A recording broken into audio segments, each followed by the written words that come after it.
Hey guys, this is Engineer Bonjo Barbello and you are watching CBox. If you're new here, don't forget to subscribe and hit the bell icon for notifications and updates on our YouTube channel.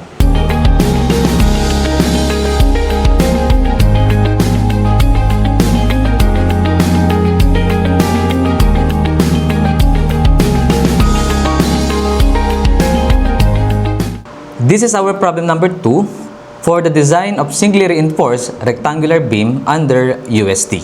A rectangular concrete beam has a width of 300 mm and an effective depth of 550 mm.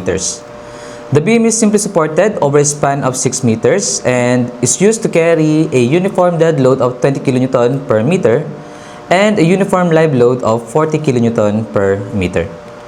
Assume F'C is equivalent to 21 megapascal and Fy is equivalent to 312 megapascal.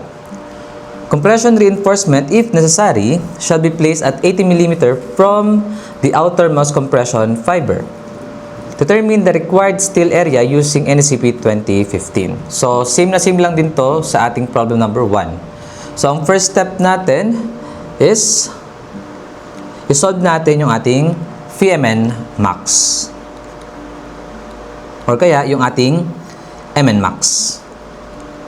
So para masolve yan, kailangan natin ng C multiplied by D minus A over 2. Yung A natin magagaling kay C max. At ang ating C max is equivalent to 3 over 7 multiplied by D effective depth. So ang effective depth natin ay 550 over 7 multiplied by 3. So this is 235.71 millimeters. So therefore, ang ating A is equivalent to, ang ating F'C is 21 megapascal, less than siya sa 28 megapascal. Therefore, ang ating beta 1 is equivalent to 0.85. So this is 200.36 millimeters. So since mainit tayo, masasolve natin yung compressive force for concrete. So C is equivalent to 0.85 F'C multiplied by A max multiplied by B. So i-divide natin yan ng 1,000 para maging kilonewton. So 0.85 multiplied by F'C multiplied by A na 200.36 multiplied by B na 300 divided by 1,000. So 1072.93 kilonewton. So tama ba? Okay.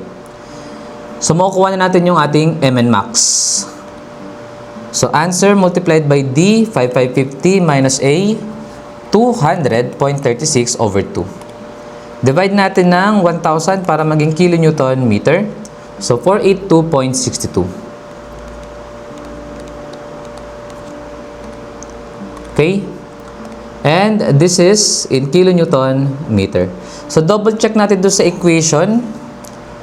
51 over 140 multiplied by beta 1 multiplied by F'C multiplied by B multiplied by D 550 squared multiplied by 1 minus 3 over 14 multiplied by beta 1. Then divided by 1,000 squared. So, 482.62. So, same na same lang naman. Ngayon, kunin natin yung ating Mn mula dun sa applied or kaya, kasi applied load to di ba? So, makukuha natin dito is yung M actual mula sa mga loadings na kung saan ang ating M actual is equivalent to the Mn. So, Mn lang siya, no? Okay. So, yung atin namang Mn is manggagaling saan? Sa Mu divided by sa ating reduction factor. So, kunin natin yung reduction factor natin. Reduction factor is 0.65 plus 0.25 multiplied by 800 minus Fy. Ang Fy natin ay 312 over 1,000 minus 312. So, 0.827. So, kailangan natin masolve yung Mu or yung ating factored moment. So, saan ba manggagaling yung ating Mu? Kung factored moment yan, ibig sabihin manggagaling yan sa factored loadings. So this is W L squared over 8. So saan nanggaling to? This is the equation for the maximum moment para sa simply supported beam na ang loadings natin ay distributed load or uniformly distributed load. So ang atin namang factored loadings is equivalent to, since NSCP 2015 tayo, ang ating dead load ay imumultiply natin ng 1.2. So W DL then plus yung atin namang live load ay 1.6. So W LL. So 1.2 times 20 plus 1.6 multiplied by 40. So 88 kilo Newton per meter. So saka natin ma-solve yung ating factored moment. So 88 times L, 6 squared over 8. So this is 396 kilo Newton meter. So since meron na tayong MU, makukuha na natin yung ating MN para makuha yung ating M actual. So ang ating MN is 396 divided by 0.827. 478.84 kilo Newton meter. Saka natin i-compare yung ating M actual sa ating MN max.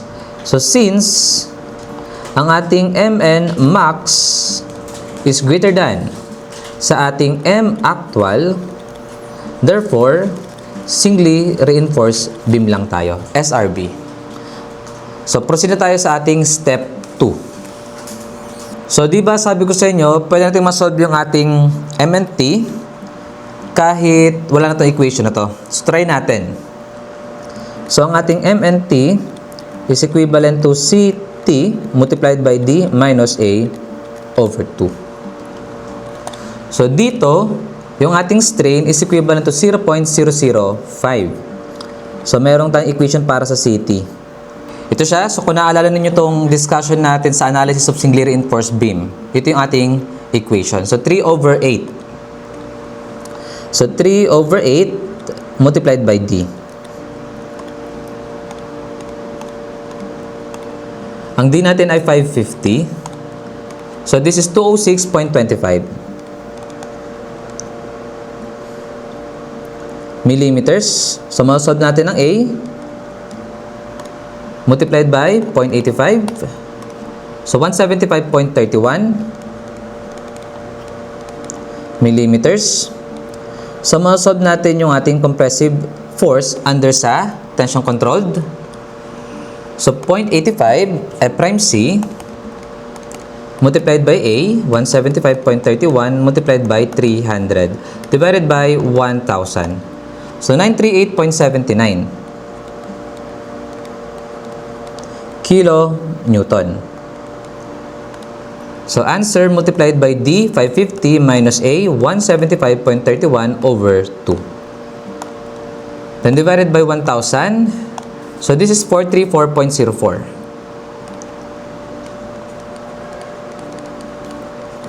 Kilo Newton meter. At ito ang i-compare natin sa ating MN. Ayan. So, since yung ating MNT is what? Okay, less than siya, no? So, less than sa ating MN. So, therefore, pasok tayo saan? Sa tension region. Therefore, pasok tayo sa transition zone. So, pupunta tayo ngayon sa ating step 2B. So, double check lang natin kung magtutugma tayo sa sagot na nandito sa equation. So, since under to ng tension controlled, ang ating reduction factor dyan ay 0.90. So, 434.04 times 0.90. Ang kanyang phi MNT is 390.64. So, ang ating phi MNT, siguro ibang kulay na lang to. For checking lang naman siya. So, phi MNT is equivalent to 390.64 kilonewton meter. So, try naman natin yung equation. 459 over 16 multiplied by beta 1 multiplied by F prime C times 300 times 550 squared multiplied by 1 minus 3 over 16 multiplied by beta 1. Tapos, i-divide natin ng 1,000 squared. So, dapat parehas sila nito ng sagot, 390.64. O, yan, no? So, nasa inyo kung gusto nyo gamitin yung equation or talagang magbabalik kayo sa concept. Wala namang problema di ba? Madali lang naman din yung concept niya. So, saan nga tayo kanina? Okay, so transition zone tayo or transition region. So, punta na tayo ngayon sa step 2. Under ng, letter B. Okay, so naalala ninyo sa ating problem number 1 na kung saan ang given na moment is 410, medyo mahaba-haba itong equation na to, di ba? So, ang gawin natin, i-copy ko na lang siya. Yan. Para masolve natin yung ating reduction, ang masolve natin dito is yung location ng ating neutral axis. So, mula dyan, i-divide natin yung MU ng, 0.85, F prime C, beta 1, and B. So, ang MU natin ay, nasa nga ba MU natin kanina? 396. So, 396 times 10 raised to 6 para maging Newton millimeter divided by 0.85 F prime C multiplied by beta 1. Okay, multiplied by 0.85 times B, 300. So, 86999.51.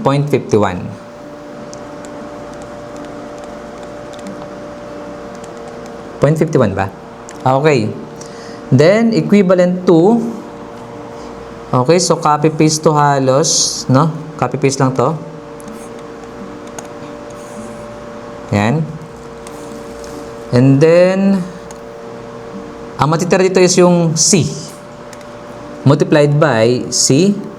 Then multiplied by 550 minus beta 1C over 2. So, ma-solve natin yung C. 86999.51 is equivalent to 0.65 plus 0.25 multiplied by 600 times D minus X over X minus Fy, 312 over 1,000 minus 312 multiplied by C, yung X, and then multiplied by 550 minus beta 1. Ang beta 1 natin is 0.85, then X over 2. Ayan. So, ang sagot natin ay 224.08 millimeters. So, mausap na natin ngayon yung A. Multiplied by 0.85. So, 190.47 millimeters. Ano pa ba kailangan natin? Yung Fs. Para malaman natin kung ang gagamitin natin dito is yung Fy or Fs. So, Fs is equivalent to 600 multiplied by D minus C over C.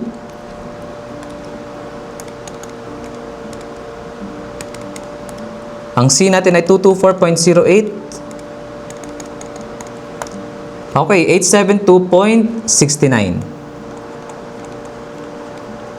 mega Pascal. So, since ang Fs natin ay greater than sa Fy, therefore, nag-yield yung bakal. So, okay na tayo rito. Ayan.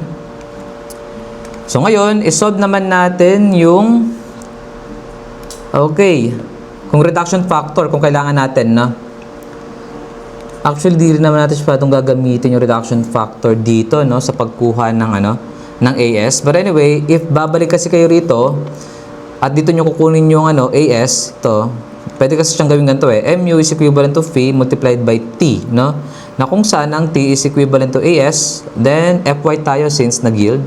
Then multiplied by D minus A over 2. So, dito, magagamit natin ang Phi para makuha ang AS. So, anyway, kahit dito naman sa MU or kaya dito sa, sa C is equivalent to T, parehas lang din naman ang makukuha ang sagot.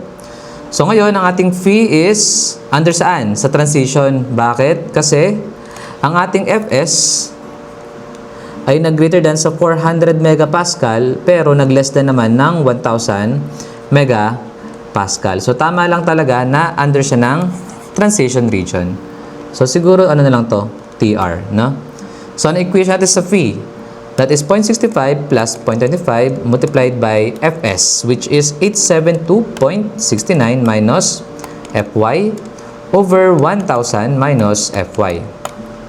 So, 0.854. Ayan. So, ngayon, try natin muna na kunin yung AS mula rito. So, Mu is equivalent to phi multiplied by T, which is equivalent to AS, then Fy multiplied by D minus A over 2. So, ang ating Mu ay 396.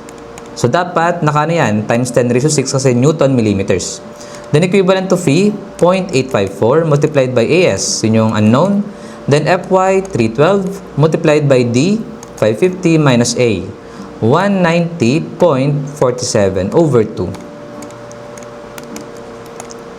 So, 3268.10. Millimeter squared. So, check naman natin gamit yung couple forces na C and T. So, this is 0.85 F prime C multiplied by A multiplied by B is equivalent to AS Fy. So, dapat pares lang to. Kasi kapag hindi nagkapares yan, may mali sa solution natin. So, 0.85 F prime C multiplied by A multiplied by B divided by Fy. So, 3269.12. So, same lang yan, no, guys. Nagkataon lang na meron tayong difference ng konti kasi dun sa reduction factor, no? Nag-ground up kasi tayo rito. Pero kung buo yan, possible na mag-equal talaga yan. So, anyway, ang difference lang naman nila is 1 millimeter squared. Okay, so this is our problem number 2 for the design of singly reinforced rectangular beam. So that's our example problem. We hope na marami kayong natutunan at naintindihan sa aming video tutorial.